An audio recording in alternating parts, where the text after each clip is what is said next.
¿Cómo están? Muy buenos días, bienvenidos. Comienza Agenda Económica, edición AM, son las 8 de la mañana con 3 minutos, estamos en vivo y revisamos junto a ustedes los temas importantes de esta mañana, día martes 15, en la previa de un feriado, esta semana que está cortada en dos por el feriado de mañana miércoles. Va a ser una semana seguramente menos intensa desde el punto de vista de algunos movimientos de mercado, pero no por eso menos noticiosa en otros ámbitos. Vamos a partir, eso sí, con los números del día. Revisamos lo que está ocurriendo en el mercado local, primero con los indicadores del día de ayer de la Bolsa de Comercio y también del precio del dólar. La jornada para la bolsa local va a partir con terreno más o menos plano, con un 0,02% de subida, bien neutra la sesión de ayer para el IPSA, que a pesar de algunas caídas que tuvo en la sesión de ayer, finalmente a última hora repuntaba entonces para cerrar en los 8.233 puntos. Las acciones más transadas el día de ayer, las de SQM en su serie B, las de LATAM también, las de Banco de Chile, Cencosud y Falabella, 5 de los papeles que más se vendieron y compraron en la jornada de ayer. Por otro lado, el precio del dólar sí tuvo cambios y súper significativos. Llegó a los 967 pesos en el mercado local. Había comenzado la semana con niveles en torno a los 950. Eso fue el cierre que se había heredado de la semana anterior, del viernes. Y bueno, ayer se produjo un repunte bien fuerte entonces para llegar a los 967 pesos. El euro, por otra parte, en 1.166 pesos en el mercado local. Y por último, la UF para hoy tiene un valor de 39.260 pesos en el mercado chileno. Nos vamos ahora a los números internacionales. En una semana de harto revuelo, sobre todo arancelario, a propósito de Donald Trump. Ya vamos a estar hablando de esos temas en la entrevista de hoy. No hubo mayores cambios significativos, digamos, en las bolsas de comercio, contrariamente a lo que se podría haber esperado, digamos. 0,14% de subida para el Standard & Poor's, 0,2% para el Dow Jones, todo esto en la bolsa de los Estados Unidos. Y a esta hora, en las bolsas europeas, terreno mixto, por un lado subiendo la bolsa de Alemania, a la baja la de Londres, más temprano en Asia el cierre fue positivo. El cobre, por otra parte, en $5.55 la libra, y el petróleo, lo vemos en pantalla, a $65 el barril, está tendiendo a la baja en estas últimas sesiones, parte de lo que marca entonces los indicadores del día para comenzar esta edición de Agenda Económica. 8,6. Vamos ahora a revisar los titulares de la prensa nacional. Echamos un vistazo a los temas más importantes de los medios locales para ver qué temas son los que están marcando la agenda. Y comenzamos con el diario financiero, en este caso, para hablar de materia de negocios en el sector inmobiliario, sobre todo por el vínculo con la deuda privada, las apuestas de las grandes o de los grandes family offices a través de fondos de inversión. Es parte de los temas que trae entonces en su titular el diario financiero. Un poco más abajo, destacado también que el peaje del túnel El Melón caería casi a la mitad para los automovilistas y tendrá tarifa única durante todo el día. Noticia bien importante en el ámbito de las concesiones. Esta modificación de cobro, dice la nota, está relacionada al inicio de un nuevo contrato de concesión de esta ruta que quedó a cargo de Vías Chile, ligada al grupo Abertis. Y de esa manera entonces el peaje podría caer en casi 45%, lo destaca esta crónica. Buena noticia en todo caso, sobre todo para quienes transitan habitualmente por allí. Otro titular en el mercado de las criptomonedas, el Bitcoin volvió a tomar protagonismo durante esta semana a propósito de que cruzó la barrera por primera vez en su historia de los $120.000 de valor. Acumula un avance de 28% en lo que va del año, lo destaca el diario financiero. Y por último, en materia de negocios, Paola Cuneo aparece en portada en la fotografía a mano derecha inferior, directora y miembro del ex pacto controlador de Falabella, compra acciones del holding por $5,7 millones. Otro de los temas que trae entonces en su portada el diario financiero para el día de hoy. Nos vamos ahora a revisar la portada del diario La Tercera, de Pulso específicamente, para ver qué trae el suplemento de Economía y Negocios del medio de circulación nacional. Partiendo por el titular principal, que muestra que las licencias médicas, fíjense que se desploman en mayo, 18%, en medio de toda esta denuncia de Contraloría por los viajes al exterior mientras regía este periodo de reposo. el escándalo que generó el caso ya tuvo un impacto a primera vista de una caída fuerte de 18%, es bien significativa. Y es reflejo también de cómo quizás ha desincentivado el mal uso de licencias médicas en buena hora, y por otro lado que se ha puesto quizás más estricto también el sistema de vigilancia de la entrega de este tipo de reposos. Lo destaca así el diario Pulso. Bajamos un poco más para revisar otros datos que trae Pulso hoy, una crónica de cómo se disparan las quiebras y las renegociaciones en empresas y también en personas. En el ámbito empresarial, la liquidación de firmas subió en 298 casos en el primer semestre del 2024, un alza de 7,7%. Las quiebras de personas, en tanto, subieron 54%. Es un indicador, un termómetro quizás de parte de lo que está ocurriendo en materia económica en nuestro país. Un indicador más para poner sobre la mesa en ese análisis. Y por otro lado, otro titular también destacado para JP Morgan, el banco de inversión norteamericano, dice que el arancel de 50% al cobre tendrá repercusiones mínimas en la inflación y en el PIB de Chile. Buena noticia entonces, considerando el efecto que ha tenido también este anuncio hecho por Donald Trump. Ahí entonces tenemos dos portadas para tener referencia de los temas que se están discutiendo el día de hoy, que vienen entre los temas destacados en los medios especializados. Son las 8:10, avanzamos con Agenda Económica M. Y nos vamos a ir a revisar de inmediato entonces uno de los anuncios que hizo durante las últimas horas Donald Trump en medio de esta guerra arancelaria, como ya lo contábamos, que ha generado harta preocupación a nivel internacional, y en este caso tiene un foco más bien diplomático también y político. Es bien particular el anuncio que hizo Donald Trump de una advertencia de establecer un arancel de 100% a Rusia si es que no se llega a un acuerdo de paz con Ucrania en los próximos 50 días. La medida parece un argumento más bien por tratar de fortalecer las opciones que tiene Donald Trump de negociar efectivamente la paz con Rusia para terminar con esa guerra. Ha sido bien claro Donald Trump respecto a lo decepcionado que está, a lo descontento que está también con Vladimir Putin, a quien consideraba en algún momento alguien bien cercano, pero finalmente nos quedamos con la mirada más completa de cómo Donald Trump sigue utilizando este tipo de recursos, los aranceles en particular, para poder fortalecer una posición negociadora en un contexto más amplio, donde está trabajando con distintos países para firmar nuevos acuerdos comerciales que le permitan entonces fortalecer lo que él ha planteado, por lo menos, la industria a nivel local. Espero que no tengamos que hacerlo, decía Donald Trump, porque también esto tiene un efecto para aquellos países que se aplican, o más bien para aquellos países que negocien también o comercien con Rusia, es lo que advertía Donald Trump. Los aranceles a esos países que mantengan vínculos comerciales con Rusia también llegarían al 100%, y por eso genera también ruido lo que ha hecho el presidente norteamericano. Ahora, ya ha quedado bien en evidencia que muchas veces estos anuncios rimbombantes se transforman solamente en una palanca para poder obtener una mejor posición negociadora. Veremos si es que esto efectivamente se concreta, pero de todas maneras mantiene esta tensión respecto al plan arancelario norteamericano. La BBC, por ejemplo, da un caso muy concreto del efecto que esto podría tener. Si es que India siguiera comprando petróleo a Rusia, las empresas estadounidenses que compran productos provenientes de la India tendrían que pagar ese arancel de 100% cuando esos productos se internen en los Estados Unidos. De ahí entonces la preocupación que generaba esta amenaza de parte de los Estados Unidos y de Donald Trump en particular a el gobierno de Moscú.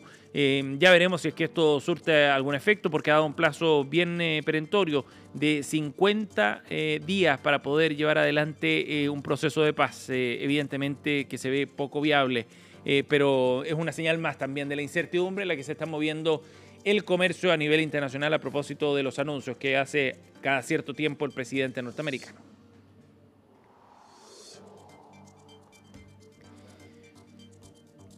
Bien, y nos vamos a otro tema para hablar 8:13 de lo que ha ocurrido a propósito de una denuncia presentada en contra de una empresa a propósito de un eventual fraude que ya está indagando el CERNAC, el Servicio Nacional del Consumidor, que ayer lanzaba precisamente la agenda antifraude ante el aumento bien sostenido en el último tiempo de reclamos de parte de los consumidores. Este lunes el servicio daba a conocer datos bien precisos. En lo que va de 2024, los consumidores han reclamado la devolución de 275.000 millones de pesos a entidades bancarias a raíz de fraude y de distinto tipo: extravío, robo, hurto o fraude en transacciones electrónicas. Y fíjense que si uno toma como referencia lo que ocurría hace solamente 2 años, en 2022, la cifra ha subido en 109%. Era de 108.000 millones de pesos en aquel entonces y ahora es de 275.000 millones de pesos. Se ha triplicado respecto a 2022. Respecto a 2023 subió un 109%. Y eso evidentemente que muestra también una tendencia preocupante desde el punto de vista de los consumidores, porque el número de reclamos, ya no solo los montos involucrados, sino que el número de reclamos también se duplicó en 2024. Y eso entonces genera la agenda antifraude lanzada ayer por el CERNAC en conjunto también con la Subsecretaría de Prevención del Delito. Vamos a escuchar precisamente qué fue lo que planteó ayer Andrés Herrera, el director de Servicio del Consumidor. Vamos a oficiar, conforme a la evidencia que tenemos, a todas las instituciones financieras, a todo el retail financiero, para, sobre todo, que nos informen cuáles son los protocolos que están siguiendo para la tramitación de las reclamaciones, desde el aviso que da el consumidor hasta los scripts que le pueden estar dando los ejecutivos, desde el punto de vista de poder generar eventualmente, porque lo hemos visto, algún tipo de amedrentamiento desde el punto de vista de que si no hace tal cosa se puede ver expuesto a acciones criminales o incluso demandas en su contra. Al mismo tiempo, cómo están procesando las declaraciones juradas, las denuncias y que si están o no están cumpliendo con los plazos. Ahí estaba la mirada entonces del director del CERNAC respecto a las medidas que se van a adoptar en esta materia y al foco mayor en fiscalización. Sobre todo, decía, porque muchas veces las mismas instituciones financieras, especialmente los bancos, decía, no han dado respuesta satisfactoria a las demandas de los consumidores. 8:16. Y antes de irnos a la pausa vamos a revisar una información importante también sobre el trabajo que se está realizando en el combate a la evasión y la elusión tributaria, un tema del que se ha discutido muchísimo en los últimos años a propósito de las medidas que el gobierno ha empujado para fortalecer el servicio de impuestos internos y cerrar aquellas brechas. Conocíamos detalles ayer de una red de evasión que descubrió el servicio de impuestos internos por más de 9.000 millones de pesos en el barrio Meix específicamente. Estamos hablando de un sector intenso desde el punto de vista comercial, donde se descubrió un entramado de sociedades ficticias y de comerciantes que eludieron el pago de impuestos mediante importaciones que eran irregulares o el uso de testaferros. Ya se están preparando una serie de querellas en esta investigación porque el organismo detectaba que 63.000 importadores habituales que abastecen el comercio informal o no emitieron documentos tributarios correspondientes o bien no justificaron la legalidad de sus productos. De ahí entonces esta estimación del perjuicio fiscal de cerca de 9.000 millones de pesos o algo así como 9 millones de dólares. Esto evidentemente tuvo reacciones y una de ellas vino desde la Cámara de Comercio de Santiago. La presidenta del gremio, María Teresa Vial, se refirió al tema. El comercio ilícito no es un tema menor. Tiene conexiones directas y profundas con la delincuencia y el crimen organizado. Por eso, combatirlo con decisión no es solo una tarea económica, sino que debe ser parte central de cualquier estrategia de seguridad nacional. Aquí no solo se vulneran las reglas del comercio formal, también se pierden miles de millones que podrían destinarse a financiar políticas sociales que el país merece y necesita con urgencia. En un informe que presentamos hace algún tiempo, estimamos que si logramos reducir el comercio ilícito a la mitad, el Estado podría recaudar más de 3.000 millones de dólares adicionales. Con esta información nos vamos a la pausa, 8:18, y ya seguimos con Agenda Económica.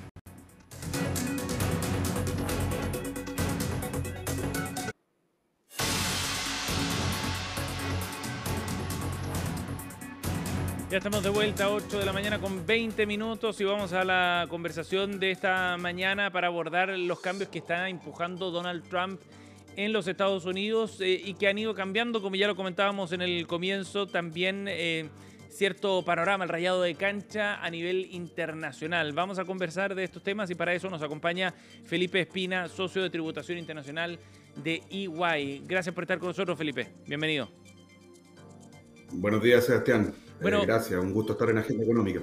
Felipe, ha sido un periodo bien turbulento, ¿no? El inicio del segundo mandato del presidente Donald Trump en los Estados Unidos ha tenido múltiples efectos desde el punto de vista arancelario, ya lo comentábamos en el primer bloque, está cambiando de alguna manera ciertas reglas del juego del comercio internacional, como lo veíamos, y nos gustaría partir con una mirada más amplia sobre lo que esto ha significado. ¿Cómo lo interpretas tú este cambio y qué profundidad tiene todo este nuevo escenario, Felipe?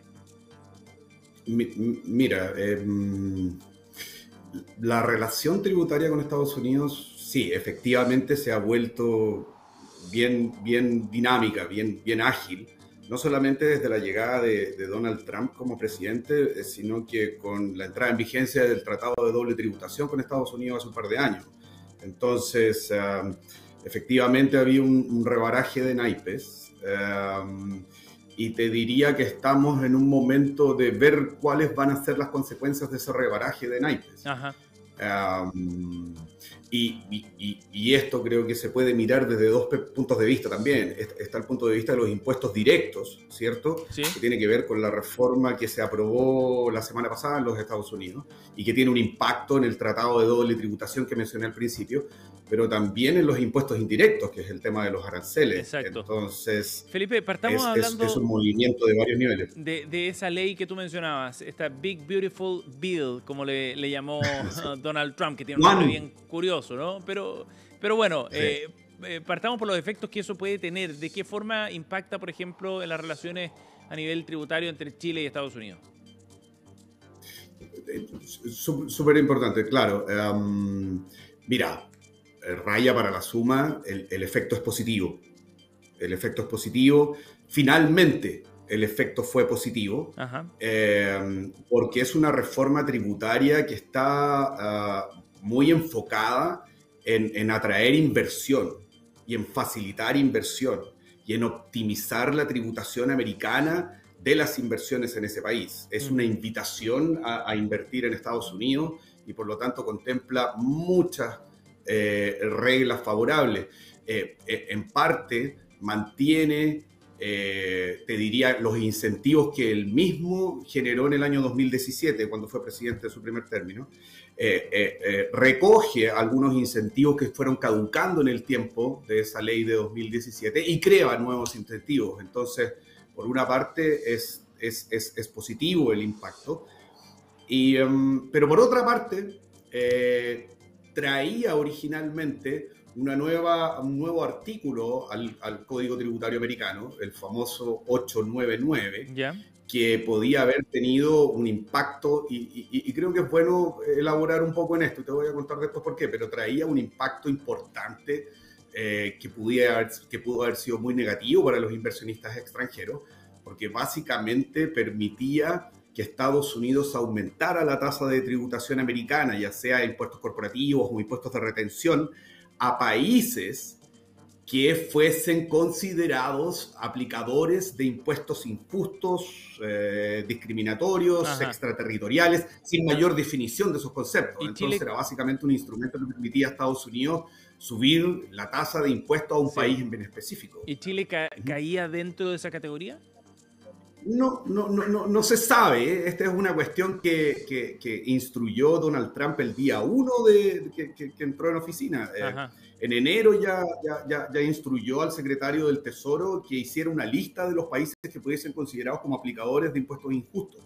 Ahora, lo importante, Sebastián, es que, no obstante que esa sección 899 finalmente se bajó porque él negoció con los países G7 para eliminar esa sección, esa amenaza, digámoslo así.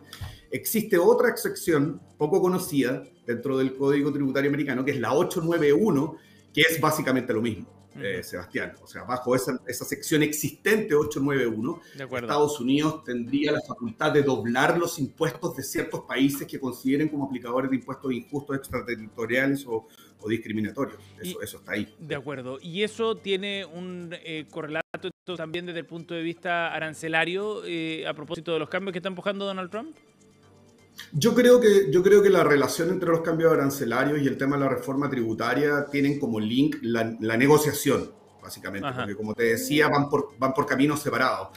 Todo lo de la reforma tributaria tiene que ver con impuestos a la renta, básicamente, con impuestos directos. Y todo lo que tiene que ver con aranceles tiene que ver con impuestos indirectos, pero hay un link de negociación. O sea, solo un ejemplo. Esta sección que te decía yo, la 899, que finalmente no vio la luz, se creó, esta es una opinión cualquiera, pero se creó específicamente para después derogarla. En el fondo, él la creó en mayo para tener un elemento de negociación con los G7 y dejar a Estados Unidos fuera de la cobertura de este impuesto global mínimo que está incentivando la OCDE, que se llama Pilar 2. Entonces creó esta sección, se sentó a negociar con los G7, les dijo que la derogaba en la medida que los G7 le permitieran quedar afuera de este impuesto global mínimo. Te lo doy como ejemplo porque me da la sensación que para efectos tributarios están utilizando estos instrumentos de posición de negociación. Ajá. Felipe, se nos va el tiempo, pero no quería dejar de preguntarte también respecto a los aranceles anunciados al cobre en particular. ¿Cómo ven ustedes el efecto que puede tener ese anuncio que ha hecho Donald Trump? Está todavía por verse. Hay una mesa de negociación. Nosotros sabemos que el Estado chileno está intensamente negociando con Estados Unidos temas tributarios, tanto directos por el lado del tratado como indirectos por el lado de aranceles.